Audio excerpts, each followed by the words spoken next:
Hello Weaver, नमस्कार। Jharkhand SSC CGL. दोस्तों, यदि आपने फॉर्म भरा है और आप यदि एक सीट अपना पक्का करना चाहते हैं तो ये वीडियो मैं आपके लिए ख़ास तौर पे स्ट्रेटजी क्या होनी चाहिए उसके लिए मैं बना रहा हूँ। जैसा कि आपको पता है कि झारखंड एसएससी सीजीएल का में कोई प्री और मेंस करके एग्ज़ाम नहीं है। आपका एग्ज़ाम एक ही होना है, उसको मेंस आप कह दीजिए। तो आपको पता है कि इसमें 3 पेपर होंगे। पहला पेपर केवल और केवल आपका क्वालिफाई नेचर का है, जिसमें आपको पता है कि 60 क्वेश्चन जो है हिंदी और 60 क्वेश्चन आपके इंग्लिश से पूछे जाने हैं, यानी 120 क्वेश्चन आपका वहाँ से पूछा जाएगा। और ईच क्वेश्चन जो होगा आपको पता है कि 3 मार्क्स का होना है। और ये केवल और केवल जस्ट क्वालिफाई है, यानी 30% आप मार्क्स अगर ला देते हैं तो आप जो है आपका सेकंड पेपर चेक होगा। और सेकंड पेपर में आपको पता है कि लैंग्वेज है, क्षेत्रीय लैंग्वेज, तो उससे 100 क्वेश्चन पूछे जाने हैं। और ये जो क्षेत्रीय लैंग्वेज है, जो भी आपने ऑप्ट किया है उसको मिलाकर, और पेपर 3 जैसा कि आपको पता है कि 150 क्वेश्चन पेपर 3 से पूछे जाने हैं। तो 150 क्वेश्चन पेपर 3 और पेपर 2 से 100 क्वेश्चन, यानी टोटल 250 इंटू 3, यानी 750 मार्क्स से आपका डिसाइड, आप 750 मार्क्स में कितना आप स्कोर कर पाते हैं, इससे जो होगा आपका फैसला होगा कि आप क्या मेरिट लिस्ट के अंतर्गत आते हैं और आप एक जॉब अपनी पक्का जो कर पाने का जो सपना है वो पूरा हो पाता है या धरा का धरा रह जाता है। तो इस वीडियो में हम लोग मेनली इसी बात पे चर्चा करेंगे कि आपको लगभग आप ये मान के चलिए 14 अक्टूबर तक का, अगर 14 अक्टूबर को एग्ज़ाम डेट प्रस्तावित है तो अभी आपके पास मान के चलिए कि पूरा आपके पास आप देख रहे हैं तो अगस्त, सितंबर, अक्टूबर, यानी 30 मान के चलिए कि 75 दिन आपके पास हैं। तो इन 75 डेज में आपको पता है कि सिलेबस जो है बहुत ज़्यादा वास्ट है, बहुत ज़्यादा बड़ा है। तो वैसे साथी जो कि बिगनर हैं और बिल्कुल ज़ीरो से शुरू कर रहे हैं, तो उनको अभी क्या करना चाहिए, पहले उस पर हम चर्चा कर लेते हैं।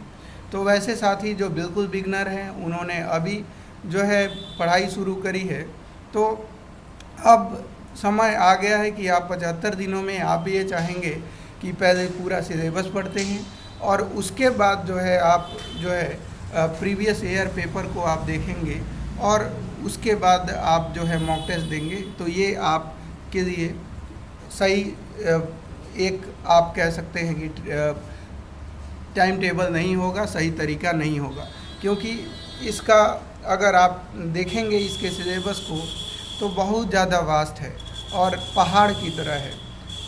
आपको क्या करनी है कि अभी सेलेक्टिव चीज़ों को ही पढ़ना है।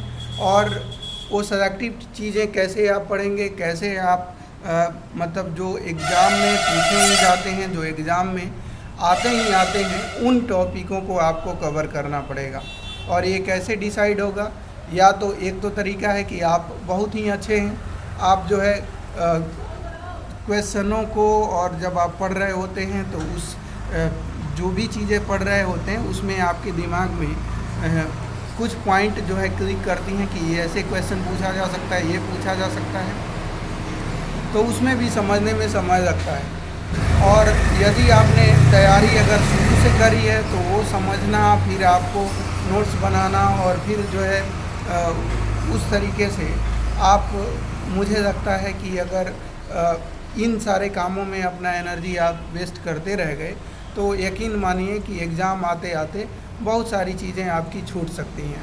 तो इसलिए स्मार्ट हमें काम करना है। आपको करना क्या है कि पहले आप कोई भी प्रीवियस ईयर का क्वेश्चन बैंक आप केवल और केवल जेपीएससी की तरफ नहीं जाना है या झारखंड का कोई अदर एग्ज़ाम की तरफ नहीं जाना है, केवल आप झारखंड एसएससी सीजीएल जो प्रीवियस ईयर में जो एग्ज़ाम हुए हैं उन्हीं का क्वेश्चन बैंक आप दे दीजिए, और फिर आप उसको मार्क करते चलिए कि झारखंड स्पेशल से कितने क्वेश्चन पूछे जाते हैं।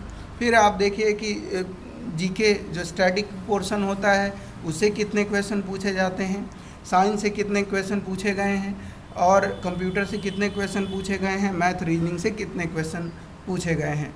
आप उनको देखते चलिए, आप पाएंगे कि झारखंड स्पेशल से जो क्वेश्चन है, ऐसे तो 40 क्वेश्चन कहा जाता है, लेकिन आप देखेंगे कि झारखंड स्पेशल का वेटेज बहुत ज़्यादा रहता है।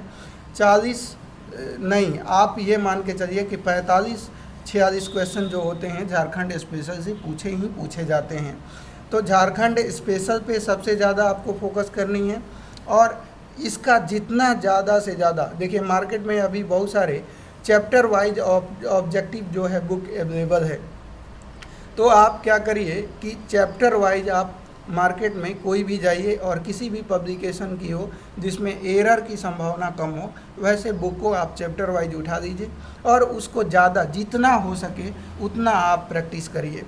साथ ही साथ उसके बाद आप जो है झारखंड स्पेशल के बाद जैसे कंप्यूटर है, तो कंप्यूटर के लिए कोई बुक लीजिए, जैसे अरिहंत पब्लिकेशन की एक बुक आती है, उसको आप ले सकते हैं। पतली बुक है, 16 चैप्टर दिए गए हैं उसको।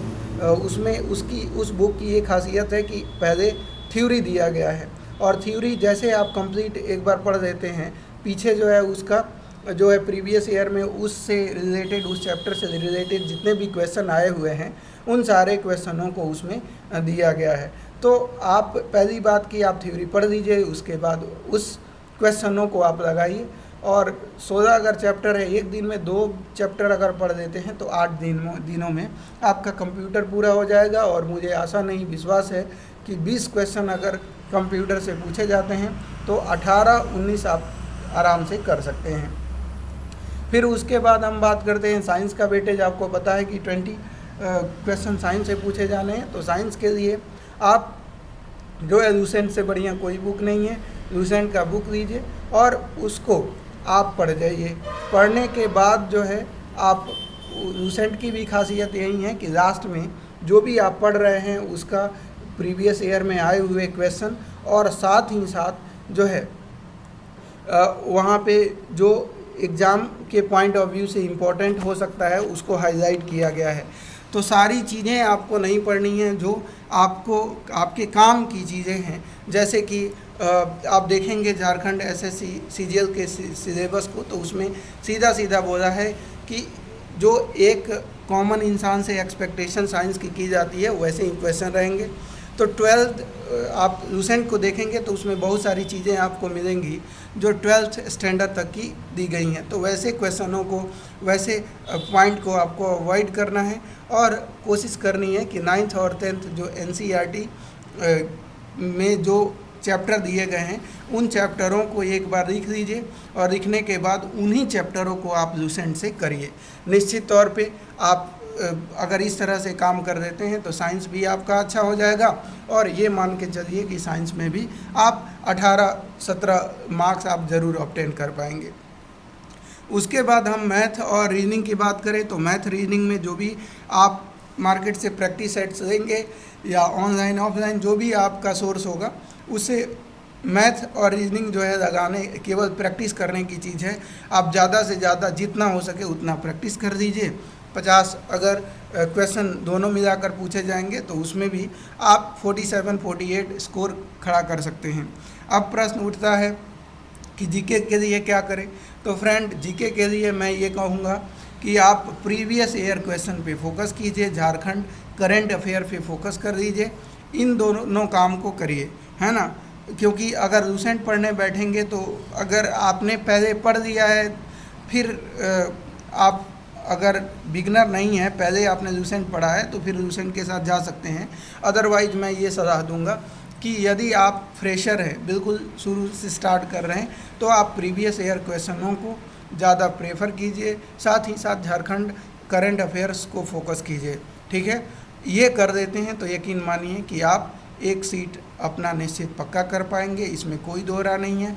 हाँ, लेकिन पेपर 2 की अगर हम बात करें जैसे हिंदी की, तो हिंदी के लिए भी आपको ज़्यादा से ज़्यादा फोकस करनी है प्रैक्टिस पे, और जो उसका सिलेबस है, सिलेबस को आप नोट डाउन कीजिए, प्रैक्टिस कीजिए, और ऐसा लगे आपको कि ये चैप्टर जो है हमने पढ़ा नहीं है, इसमें दिक्कत आ रही है, तो उस चैप्टर को, पर्टिकुलर चैप्टर को आप पढ़ सकते हैं। इस तरह से आप अपनी तैयारी को और मजबूती दे सकते हैं। तो दोस्तों, वीडियो कैसा लगा कमेंट बॉक्स में ज़रूर बताइए। हम आपके लिए ऐसे ही इम्पोर्टेंट वीडियोज़ आते रहते हैं। चैनल पे नए हैं तो चैनल को सब्सक्राइब कर दीजिए। धन्यवाद।